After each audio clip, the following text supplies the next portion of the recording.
Well, flying is a distant memory for most of us now. Airlines are at a standstill around the world. The only thing that's moving is their bottom line, and it's dropping fast. Even investor Warren Buffett says he's dumping all his holdings in airlines because the future is so uncertain. And today, Air Canada announced it lost $1 billion in the first quarter of 2020. The CEO says the airline is effectively in hibernation and plans to permanently downsize its fleet and staff. David Akin is with me from Ottawa. David, airlines are looking for federal help. Are they going to get it? Well, Donna, Prime Minister Justin Trudeau was asked today about specific financial aid for airlines like Air Canada. And while he did say the government is considering it, he was a bit vague on details and timing. We will be looking at sectoral supports. We will be making announcements on that in the coming days or week. The airlines say they have specific needs. There are no tickets being sold or very little tickets being sold, and carriers are burning through money at an unsustainable rate. So some means of providing a financial bridge for the industry.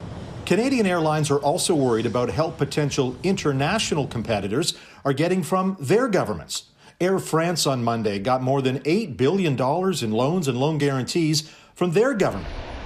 And last month, the U.S. government agreed to a $25 billion bailout for American carriers. In Canada, help for Air Canada, WestJet, Air Transat, and others has mostly been in the form of the Emergency Wage Subsidy Program, which airlines used to bring back thousands of employees that they had laid off.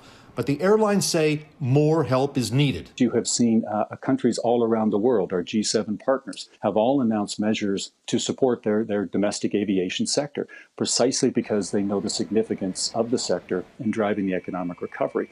And Donna, Air Canada's CEO had a conference call with analysts this morning. He called this the darkest period in civil aviation history. Meanwhile, Air Canada now has some new safety measures for passengers checking in at the airport. There will be mandatory temperature taking, and that is going to start by May the 15th. And Air Canada says it's the first airline in North America to do that. Donna? Okay, David Akin in Ottawa, thank you. Carnival Cruise Line is planning to set sail again in August. The company says it's phasing in some North American service beginning August 1st. 8 ships will leave ports in Florida and Texas. The change takes effect 2 weeks after a no-sail order expires in the United States. The government of Canada, though, is still advising travelers to avoid cruise ships until further notice. The new series that goes inside the COVID-19 pandemic, from the front lines to the everyday heroes helping us cope with the unprecedented change. Coronavirus, the new reality. A Global News special, Sundays at 7 on Global.